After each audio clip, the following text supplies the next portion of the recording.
तेरी मेरी कहानियाँ से सभी अपडेट पाने के लिए बेल आइकन दबाएं। आज की कहानी है बंटवारे की अनोखी शर्त।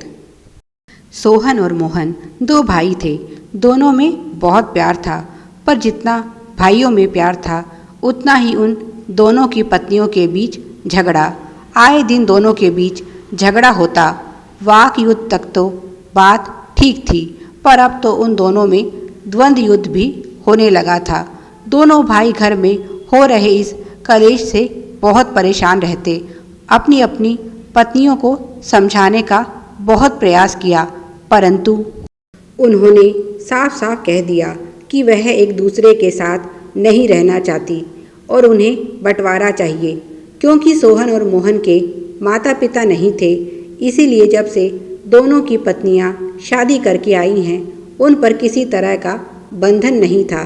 ना तो जेठानी ने देवरानी को प्यार दिया और ना ही देवरानी ने जेठानी को सम्मान। दोनों भाइयों की शादी एक ही समय हुई थी और दोनों की पत्नियां चचेरी बहनें थीं।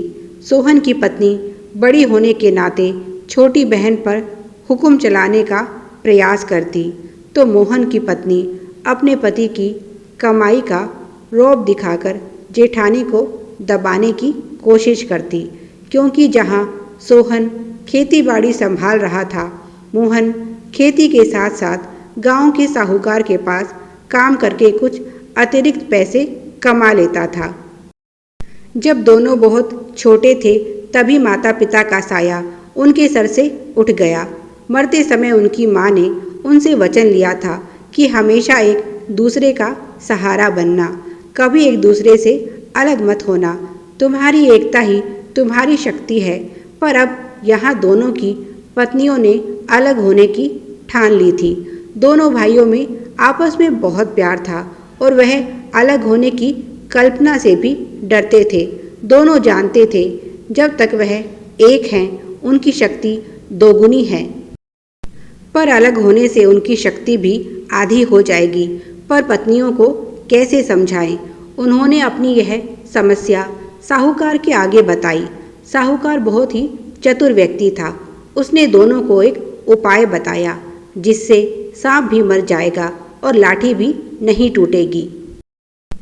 अगले दिन सोहन और मोहन ने अपनी अपनी पत्नियों से कहा, तुम्हारी इच्छा को देखते हुए हमने बंटवारा करने की सोच ली है।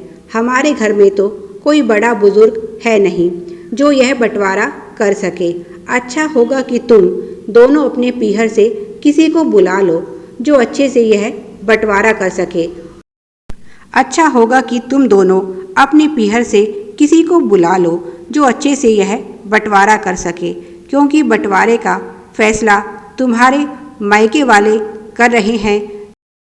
उनके किए हुए बंटवारे पर तुम दोनों को कोई आपत्ति भी नहीं होगी और ना ही किसी बेईमानी की आशंका रहेगी।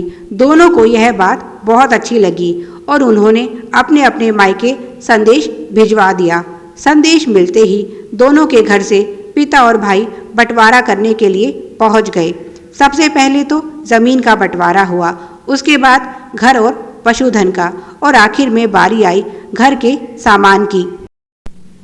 पर सामान का बंटवारा करते करते दोनों भाइयों में झगड़ा शुरू हो गया।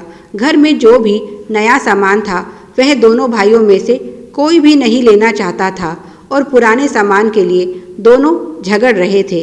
सोहन का कहना था कि यह सारा नया सामान मोहन लाया है, इसीलिए इस पर उसका अधिकार है, जबकि यही मोहन का कहना था कि कैसे वह भाई के लाए हुए सामान को लेकर उसके साथ अन्याय कर सकता है।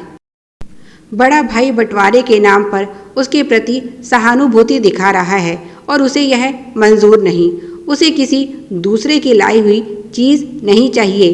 वह खुद अपनी मेहनत से यह सब चीज़ें ला सकता है, तो बिना वजह क्यों भाई का एहसान ले। अगर उसने ऐसा किया तो गांव में उसकी बेइज्जती होगी कि उसने भाई के साथ धोखा किया और बंटवारे के नाम पर उसके साथ अन्याय किया। जबकि दोनों की पत्नियां केवल नया और अच्छा सामान चाहती थी अपने घर के लिए। वे अपने अपने पतियों को कोने में ले गई और उन्हें समझाते हुए बोली क्या तुम्हारी मति मारी गई है? जब तुम्हारा भाई खुशी खुशी तुम्हें यह अच्छा और नया सामान दे रहा है तो तुम क्यों उस कबाड़ के पीछे पड़े हो? ऐसा भी क्या है उस कबाड़ में जो तुम उसे छोड़ना नहीं चाहते? तब उन्होंने बताया, अरे ओ मूर्ख स्त्री, तुम्हारी पहली मूर्खता तो यही है कि तुम बंटवारा चाहती हो, और दूसरी सबसे बड़ी मूर्खता होगी अगर तुमने यह पुराना सामान जिसे तुम कबाड़ समझ रही हो उसे हाथ से जाने दिया। तुम नहीं जानती इस कबाड़ का क्या मूल्य है। हमारी मरती हुई माँ ने हमें एक भेद बताया था कि कभी भी घर का पुराना सामान घर से मत निकालना। तुम तो जानती हो हमारे पिताजी कुशल बढ़ई थे। एक बार उन्होंने राजा के बेटे राजकुमार के लिए झूला बनाया था।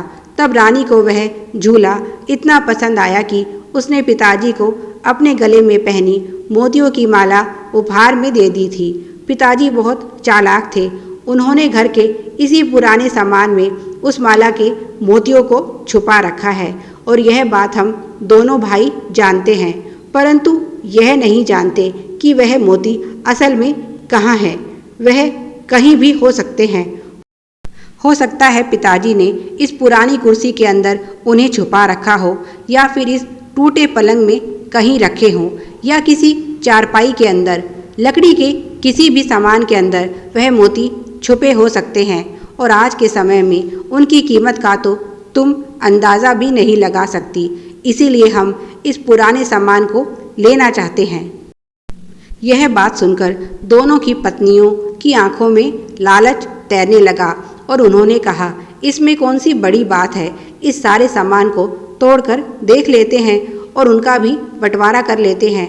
उन्होंने कहा, अभी तक यह बात केवल हमारे बीच थी, अब तुम दोनों को भी इस बात का पता चल गया है। पर जितनी ज़्यादा यह बात चलेगी उतना ही ज़्यादा चोरी का खतरा बढ़ेगा। हो सकता है कोई मोतियों के लालच में हमारा ही कुछ अहित कर दे। इससे तो अच्छा होगा कि हम बिना किसी को बताए धीरे धीरे उन्हें प्राप्त करने का प्रयास करें।